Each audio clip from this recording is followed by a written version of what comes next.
ಅದು ನಮಸ್ಕಾರ ಮಾಡ್ಲಿಕ್ಕೆ ಅಂದ್ರೆ ಉತ್ತಂಡ ನಮಸ್ಕಾರ. ನೀ ಬ್ರಾಹ್ಮಣರನ್ನೇ ಬ್ರಹ್ಮದಂಡ ಮಾಡಿದ್ರು ಮಾಡ್ತೀನಿ ಔಷಧದ ಮನೆ. ಯಾಕೆಂದ್ರೆ ಬ್ರಾಹ್ಮಣರ ಬರುವುದರೊಳಗೆ ನೀನು ಹಾರಿ ಉದ್ದಕ್ಕೆ ಬಿದ್ದದ್ ನೋಡ್ರೆ ಏನಾಯ್ತು ಅಂತಿಲ್ಲ. ನಮಸ್ಕಾರ ಮಾಡಿ ಏನು ವಜ್ರ ಬಿದ್ದಿದ್ದ ಇವು ಹಾಕಿ ಕೈ ಹಾಕಿ ನಾನು ನೋಡಿದೆ ಅದಲ್ಲ ಹಾಗೆ ಹಾಗೆ ಬಿದ್ದದ್ದಷ್ಟೇ ಅಲ್ಲ ನೀ ಹರ್ಕೊಂಡು ಬರುದು ನೋಡಿ ನನಗೆ ಅನಿಸಿಕೆ ಬೇರೆ ಏನನ್ನಿಸ್ತು?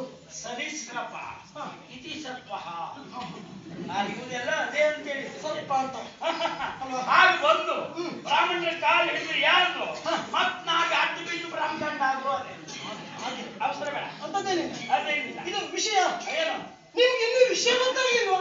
ವಿಷಯ ಅಂತ ಹೇಳಿಲ್ಲ ನಿನಗೆ ಅಂತಲ್ಲ ನಿಮ್ಗೆ ಎಲ್ರಿಗೂ ಗೊತ್ತುಂಟು ಅಂದ್ರೆ ವಿಷಯ ನಿಮ್ಗೆ ಗೊತ್ತಾಗ್ಲಿಲ್ವಾ? ಇಲ್ಲ. ಅಯ್ಯೋ ದೇವ್ರೆ, ನಮ್ಮ ಅಪ್ಪಯ್ಯ ಒಂದು ಹೋದ್ರಲ್ಲ.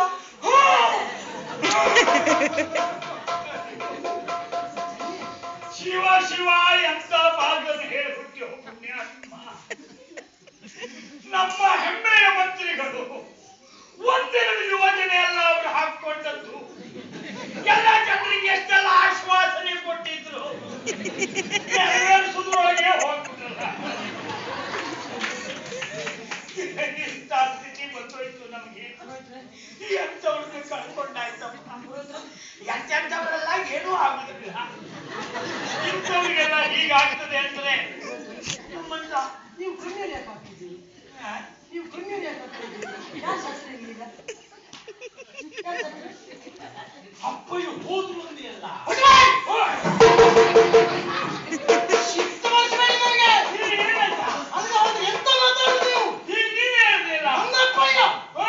ಹೋದ್ರಲ್ಲ ಚಂದನಾವತಿಗೆ ಮತ್ತೆ ಭಯ ಆಗ್ತದೆ. ಅಪ್ಪಯ್ಯ ಹೋದ್ರಲ್ಲ ಹೇಳಿದ ಮೇಲೆ ಮತ್ತಿದೊಂದು ಆನೆ ಹೋಗ್ಬಿಡ್ತೀಯ ಸಂತಷ್ಟು ಕಡಿಮೆ ತಿಳಿಬೇಕು, ಮಕ್ಕಳಿಂದಲೂ ಕಲಿಯುವ ಗುಣ ಬೇಕು ಸ್ವಾಮಿ. ನಮ್ಮ ಪೂರ್ತಿ ನಮ್ಮ ಮನೆಯವರು ಹಾಗೆ ಆಗಿದೆ. ಎಲ್ಲ ಮಕ್ಕಳ ಹತ್ರ ಕಲಿಯೋದೇ ಬಿಟ್ಟು ನಮ್ದೇ ಅಂತ ಮಾತಾಡಿದ್ರು ಅವ್ರಿಗೆ ಸಿಟ್ಟು ಬರ್ತದೆ ಅಂತ ಸಾಯ್ಬೇಕು. ಮೊದಲ ಮಾತೆಯ ಅದೇ ಶುರುವಾಗಿ ಹೃದಯಾಘಾತ ಆಗುವಂತ ಮಾತು ಹೇಳ್ಬಿಟ್ಟೇನೆ. ಅದೇ ನಿಮ್ಮ ಅಪ್ಪಯ್ಯ ಹಾಗೆಲ್ಲ ಹೋಗುತ್ತೆ ಜನ ಅಲ್ಲ ಹೆಂಗ ಅವ್ರ ವಿಶ್ವಾಸ ಅವರಿಂದ ಮಾಡ್ಲಿಕ್ಕೆ ಏನೆಲ್ಲ ಮಂತ್ರಿಗಳು ಅದಿರ್ಲಿ. ನೀನು ಚಂದನಾವತಿಗೆ ಹೋದ ಅವರು ಒಂದು ಲೇಖನ ಕಳಿಸಿ ಕೊಟ್ಟಿದ್ದಾರೆ. ಹೌದಾ? ಆದ್ದರಿಂದ ಈಗೇನಾಗ್ಬೇಕು? ನಿಮ್ಮ ಮುಖದಲ್ಲಿ ಒಂದು ಮದುವೆ ಆಗ್ಬೇಕೀಗ. ನಿಮ್ಮ ಮುಖದಲ್ಲಿ ಅಲ್ಲೇ ಅಂತ ಮಾಡ್ಲಿಕ್ಕಿಲ್ಲ. ನಮಗೂ ಈಗಿತ್ಲ ಹೊಂದಾಣಿಕೆ ಮಾಡ್ಕೊಂಡು ಅಭ್ಯಾಸ ಆಗಿದೆ. ಜಾಗ ಸಣ್ಣದು ಇದ್ದದ್ರಲ್ಲೇ ಮಾಡುದು, ಎಂತ ಮಾಡ್ಲಿಕ್ಕೂ ಇಲ್ಲ. ಅದಕ್ಕೆ ಎಂತ ಮಾಡುವಾಗೂ ಇಲ್ಲ. ಈಗ ನನ್ನ ಮುಖದಲ್ಲೇ ಆಗ್ಬೇಕು ಅಂತ ಆದ್ರೆ ಇದು ಮದುವೆ ಮಂಟಪ ಹಾಕುವುದಲ್ಲಿ ಈ ಮುಖದಲ್ಲಿ ಮದುವೆ ಮಂಟಪ ಎಲ್ಲಿ ಬಂದವ್ರನ್ನೆಲ್ಲ ಕುಳ್ಳಿರಿಸುವುದಲ್ಲಿ ಆಸನದ ವ್ಯವಸ್ಥೆ ಇಲ್ಲ. ಎಲ್ಲ ಕೆಳಗೆ ಕೂತ್ಕೊಳ್ಳಿ ಅಂತ ನನ್ನ ಮುಖದಲ್ಲಿ ಎಲ್ಲೇ ಕೂರಿಸ್ಕೊಳ್ಳುದು ನಾನು. ಮತ್ತೆ ಅಡುಗೆ ಮಾಡುವುದೇ ಎಲ್ಲಿ? ಇದು ಒಲೆ ಇದೆಯಾ? ಇದಕ್ಕೆ ಕಟ್ಟಿಗೆ ಹಾಕುದಾ? ಚಳಿಗೆ ಇಡುವುದಾ? ಮತ್ತೆ ಕೈ ತೊಳೆಯುವ ವ್ಯವಸ್ಥೆಯಲ್ಲಿ ಅದೇ ಈಗ ಉಳಿದದ್ದನ್ನಾದ್ರೆ ಹೇಗಾದ್ರೂ ವ್ಯವಸ್ಥೆ ಮಾಡ್ಬೋದು. ಊಟ ಆದ್ಮೇಲೆ ಕೈ ತೊಳೆಯುವ ವ್ಯವಸ್ಥೆ ಎಲ್ಲ ಮಾಡ್ಬೋದು. ಸ್ವಲ್ಪ ಮ್ಯಾಲಿನ ಕೆಳಗ ಅಂತ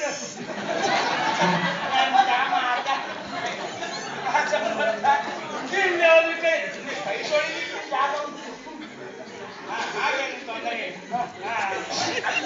ನಿಮ್ಮ ಮುಖದಲ್ಲಿ ಹಾಗಲ್ಲ ಸ್ವಾಮಿ. ಅಲ್ಲವಾ, ನಿನ್ನ ಮಾತು ಬಹಳ ವಿಚಿತ್ರ ಮಾರೆ. ಅರ್ಥ ಮಾಡ್ಕೊಳ್ಲಿಕ್ಕೆ ಬಹಳ ಕಷ್ಟ ಆಗ್ತದೆ. ಹಾಗಾಗಿ ನಿಮ್ಮ ಅಪ್ಪನ ಮಾತು ಸು ಅನ್ನೋದ್ರಲ್ಲಿ ನಂಗೆ ಅರ್ಥ ಆಗ್ತದೆ. ಸರಿ ಸರಿ ಒಡನಾಟ. ಹೌದೌದು. ಹಿಂಗಂದ್ರೆ ಶಬ್ದ ಸಿಗ್ಲಿಲ್ಲ ಅಂದ್ರೆ ಇಂಥದ್ದೇ ಅಂತ ನಂಗೆ ಗೊತ್ತು. ನಮ್ಮ ಅಪ್ಪಯ್ಯ ಶಬ್ದದಕ್ಕಿಂತಲೂ ಅಭಿನಯದಲ್ಲಿ ಹೆಚ್ಚಿಗೆ ಹೆಚ್ಚು ಮಾತಾಡುವುದು ಬೇಡ. ಯಾಕೆಂದ್ರೆ ಬುದ್ಧಿವಂತರಲ್ಲ ಹೇಗೆ ಕೇಳುದು. ಬಹಳ ಮಾತಾಡಿದವನು ಬುದ್ಧಿವಂತ ಅಲ್ಲ, ಮಾತನ್ನು ಕೇಳಿದವನು ಬುದ್ಧಿವಂತ. ಆ ಮಟ್ಟಿಗೆ ಸಾಲಿನ ನಿಮ್ಮ ಅಪ್ಪಯ್ಯ ಅಲ್ವಾ? ಹೆಚ್ಚು ಕಡೆ ಮಾತಾಡುದಿಲ್ಲ. ಯಾಕಂದ್ರೆ ಮಾತಾಡ್ಕೊಂಡು ಮತ್ತೆ ನೆರವೇರಿಸಬೇಕು ಎಲ್ಲ ಗೋಳ ಅವರಿಗೂ ಗೊತ್ತುಂಟು ಮಂತ್ರಿಗಳು. ಹಾಗಾಗಿ ಅವ್ರು ಹೆಚ್ಚಿನ ಜಾಗದಲ್ಲಿ ಕೇಳ್ಕೊಂಡು ಬರುವುದೇ ಹೆಚ್ಚು. ವಿಷಯ ಮತ್ತೇನಲ್ಲ, ಏನು ನಾನು ಹೇಳ್ತೀನಿ. ನಿಮ್ಮ ಮುಖೇನ ನಿಮ್ಮ ನೇತೃತ್ವದಲ್ಲಿ, ಹಾಗೆ ನಿಮ್ಮ ಮುಂದಾಳತ್ವದಲ್ಲಿ, ನಿಮ್ಮ ಯಾಜಮಾನಿಕೆಯಲ್ಲಿ ಅದು ನಮಗೆ ಚಲೋ ಆಗಿದೆ. ನಿಮಗೆ ಹೌದೌದು. ಎಂತದ್ದು ಮದುವೆ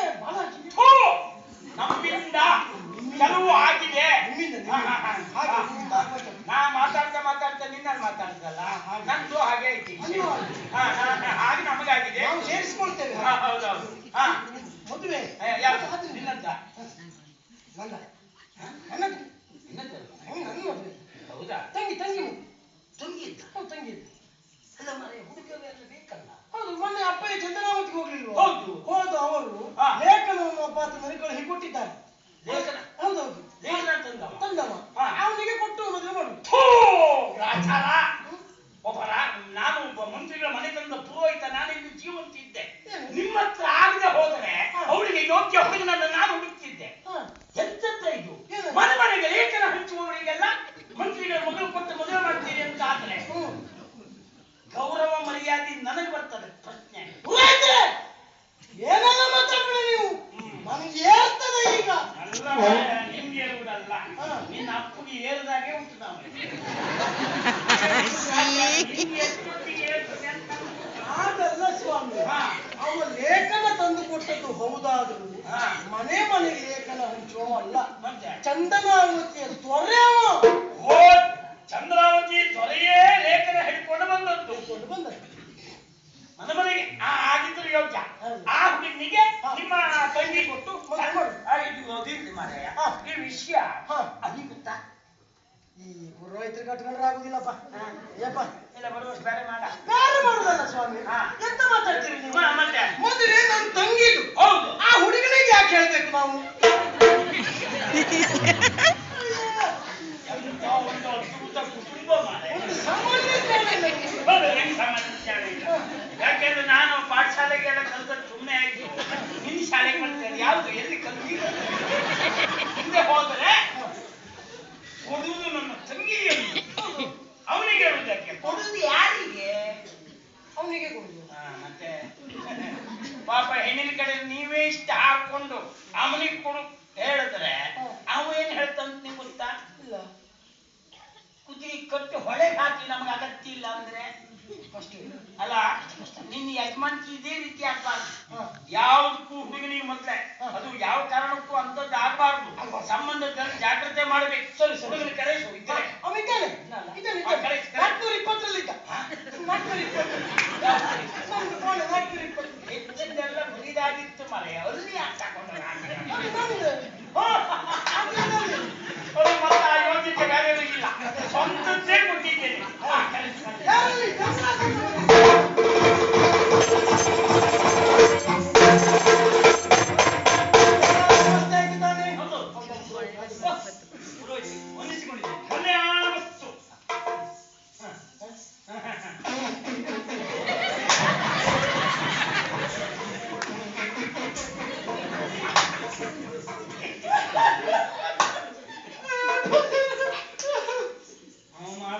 ಮಾಡದೆ ಹೋದ್ರೆ ನಂಗೆ ಮಾನಸಿಕ ಅಂತ ಅಷ್ಟೇ.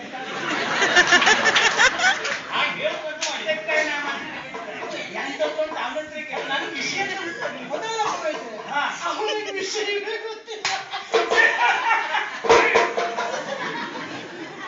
ಪುರೋಹಿತ ನಿನ್ನೊಟ್ಟಿಗೆ ಆಟ ಆಡುವವರಲ್ಲ.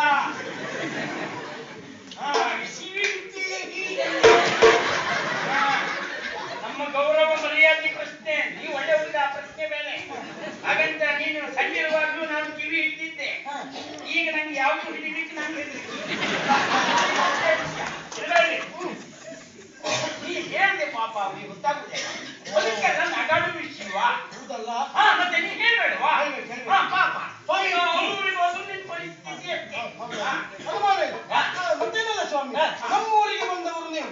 ನಮ್ಮೂರಿನ ಕ್ರಮದಂತೆ ನಿಮಗೊಂದು ಕುಂಟೆ ಕಟ್ಟಿ ಬಿಡುವ ಅಂತ ನೋಡಿ. ನಮಗ ಅಭ್ಯಾಸ ಇಲ್ಲ. ಸರಿ ಮಾತಾಡುವ. ಅಲ್ಲಲ್ಲ, ನೀವು ಮಾಡಿದ್ದು ಹಾಗೆ ಪುಣ್ಯ. ಎಂತ ಮದನ ನೀನು ಗಡ್ಬಿಡಿ ಮಾಡುವುದು ಶಬ್ದ ಹಾಕುವುದು ಅಂತ ಹೇಳಿದ್ರೆ ಇದು ಗೋಮಯ ಆಗ್ಬೇಕು. ಎಲ್ಲಿಗೆ? ಶುದ್ಧೀಕರಣಕ್ಕೆ. ಎಮ್ಮೆ ಶೆಮ್ಮೆ ಹಾಕುವುದಲ್ಲ. ಅದೇ ವ್ಯತ್ಯಾಸ ಉಂಟು. ವ್ಯತ್ಯಾಸ ಉಂಟು ಅದರಲ್ಲಿ. ಅದಕ್ಕೆ ಹೇಳಿದ್ದು. ನೀನು ಎಂತಂದೆ? ನೀನು ಒಂದು ಕುಂಟೆ ಕಟ್ಟು ಬಿಡುವ ಅಂತ ಮಾಡಿದ್ದು. ಅವೇನು ಹೇಳ್ದ? ಆ ಅಭ್ಯಾಸ ಇಲ್ಲ ಅಷ್ಟೇ ಹೇಳ್ದ. ಅದರ ಅರ್ಥ ಏನು? ಕುಂಟೆ ಕಟ್ಟುವುದು ಯಾರಿಗೆ? ಈ ಬೇಲಿಯನ್ನು ಹಾರಬಹುದಾದಂತ ಕಳ್ಳ ದನಗಳಿಗೆ ಕುಂಟೆ ಕಟ್ಟುವುದು ಒಂದು ಕ್ರಮ.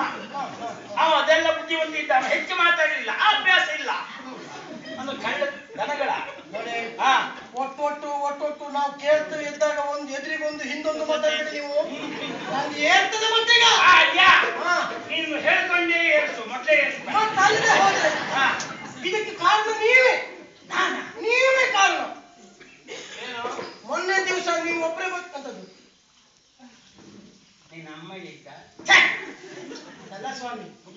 ಭಟ್ರು ಅಲ್ಲಲ್ಲ ಅಲ್ಲ ಸರ್. ಮತ್ತೆ ಮೊನ್ನೆ ದಿವಸ ನೀವು ಒಬ್ಬರೇ ಬರ್ತಾ ಇದ್ದಾಗ ಹಾ. ನಾನು ನಿಮ್ಮಲ್ಲಿ ಕೇಳಿದೆ, ಏನು? ಪುರೋಹಿತ್ರೆ ಯಾವ ಕಡೆ ಹೋಗಿದ್ರಿ ಕೇಳಿದೆ. ಹಾ. ನೀವೇನಂದ್ರಿ, ಹಾ. ಇಲ್ಲೇ ಒಂದು ಕುಂಟೆ ಕಟ್ಟು ಬಂದು ಅಂತ ಹೇಳಿದ್ರಿ. ಹೌದಾ?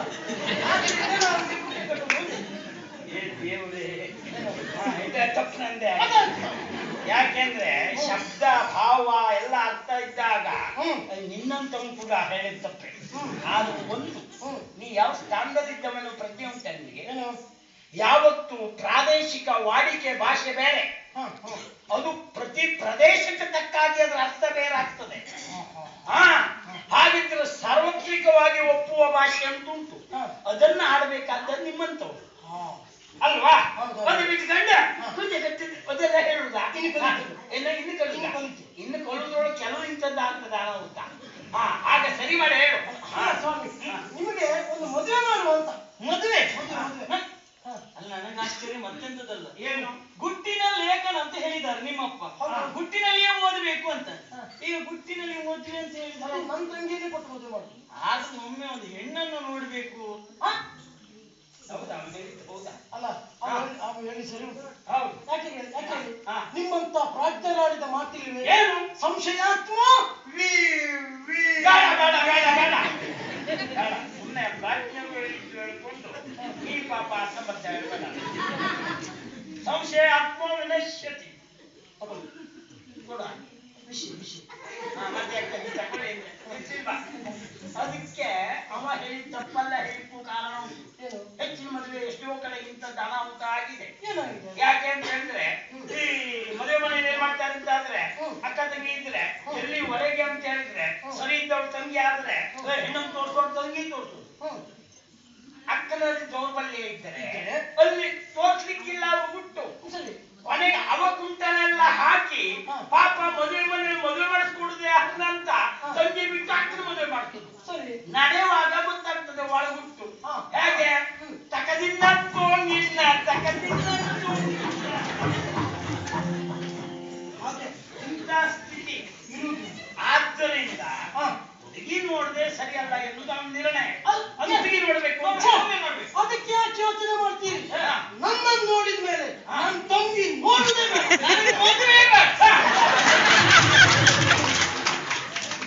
ಶ್ರೀಯುತರು ತಮಗೆ ಎಷ್ಟು ಬೇಡಿಕೆ ಉಂಟು ಅಂತ ಗೊತ್ತಾಯ್ತಾ ಈಗ? ಪಾಪ ಇಂಥ ತಿಂದು ನಿನ್ನ ಅಂಗ ಸಾಧನೆ ಈಗಲೇ ಹೆಜ್ಜೆ ಅಡ್ಡಾಡ್ಬೇಕು. ಅಷ್ಟು ಬೆಳ್ಕೊಂಡಿದ್ದೀನಿ. ನನ್ನನ್ನು ನೋಡಿದ ಮೇಲೆ ಮತ್ತೆ ನೋಡುವ ಅಗತ್ಯ ಇಲ್ಲ.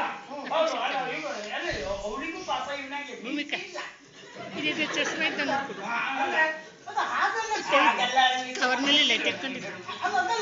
ನೋಡು, ನಾನು ಬ್ಯಾಡವೇ ಬೇಡ ಅಂದಾಗ ಅರ್ಥ ಏನು? ಸ್ವಜಾತಿಯ ಧ್ರುವಗಳು ಒಂದನ್ನೊಂದು ಆಕರ್ಷಿಸುವುದಿಲ್ಲ, ವಿಜಾತಿಯ ಧ್ರುವಗಳು ಒಂದನ್ನೊಂದು ಆಕರ್ಷಿಸುತ್ತದೆ. ಊರಿನಲ್ಲೆಲ್ಲ ಹೇಳ್ತಾ ಇದ್ದಾರೆ, ಏನಂತ? ನೀವು ಅಣ್ಣ ತಂಗಿ ಒಂದೇ ರೀತಿ ಇದ್ದೀರಿ ಅಂತ ಹೇಳ್ತಾ ಇದ್ದಾರೆ. ಒಂದೇ ಪಡಿ ಅಚ್ಚು ಅಚ್ಚು. ನನಗೆ ಗೊತ್ತು. ಏನು? ಆದ್ರೂ ಅವನಿಗೆ ಅನುಮಾನ ಬೇಡ. ಅವನನ್ನು ಕುಳ್ಳಿರಿಸಿ ಒಟ್ಟು ಹುಡುಗಿ ಕಳಿಸಿ. ಅಷ್ಟೇ ಅಲ್ವಾ? ಕಳಿಸಿ. ತಂಗಿ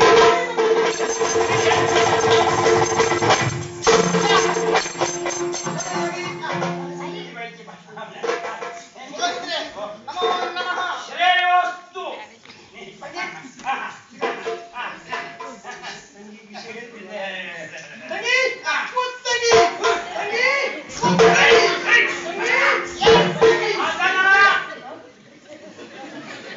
ಆಟದ ಅಂಗಣ ಇಬ್ರು ಸೇರ್ಕೊಂಡು ಪಾಪ ಅಲ್ಲಿ ಏನ್ ಕುಡಿತಿದ್ರಿ, ಹ್ಯಾಂಗ್ ಕುಡಿತಿದ್ರಿ ಇಲ್ಲಿ ಅಂತ ತಂಗಿ ಯಾವ ಶಬ್ದಕ್ಕೆ ಎಷ್ಟು ಓದಿಸಬೇಕು ಅಷ್ಟೇ ಅದು. ಆ ತಂಗಿ ಹೇಳು ಶಬ್ದಕ್ಕೆ ತಂಗಿ ಒತ್ತಂಗಿ ತಂಗಿ ಒತ್ತಂಗಿ. ಓ ತಂಗಿ, ಓ ತಂಗಿ. ಏನ್ ಚಂದ ನೋಡಿ. ಶ್ರುತಿ ಶ್ರುತಿ ಸೇರ್ತಿದ್ರು. ತಂಗಿ ಮದುವೆ ಬಂತು, ತಂಗಿ ಮದುವೆ ಬಂತು. ಅಪ್ಪ ಸಂತೋಷ ಆಯ್ತು. ಮದುವೆ ಬಂತ ಅಣ್ಣಯ್ಯ. ಹುಡುಗಿ ಹೇಗಿದ್ದಾಳೆ? ದಪ್ಪ ಇದ್ದಾಳ, ಉದ್ದ ಇದ್ದಾಳ, ಗಿಡ್ಡ ಇದ್ದಾಳ, ಕಪ್ಪಿದ್ದಾಳ, ಹೇಗಿದ್ದಾಳಣ್ಣ? ಬೆಳಗಿಲ್ಲ ಒಂದೆರಡೆಲ್ಲ ವಿಷಯ ಅವಳು ಹೇಳಿದ್ದು. ಅವಳು ಹೇಳುದಂತಲ್ಲ, ಹೆಚ್ಚಿನ ಮನೆ ಅಣ್ಣಿಗೆಲ್ಲ ಇಂಥದ್ದೇ ತಂಗಿ ಸಿಗುದು. ಹೌದಪ್ಪ. ಮದುವೆ ಮದುವೆ ಅಂದಾಕ್ಷಣ ಹಾ. ಅತ್ತಿ ಬರುವವಳು ಹೇಗಿದ್ದಾಳೆ ಅಂತೆಲ್ಲ ಪ್ರಶ್ನೆ. ಹಾಗಿದ್ಲ ಹೀಗಿದ್ಲ ಬೆಳಗಿದ್ಲ ಕಪ್ಪಿದ್ಲ ಅತ್ತಿಗೆ ಒಂದು ಮನೆ ಸೇರಿದ್ಲ. ಹಾ. ಅತ್ತಿಗೆ ಕೈಲಿ ಸೌಟು ತಂದಿ ಕೈ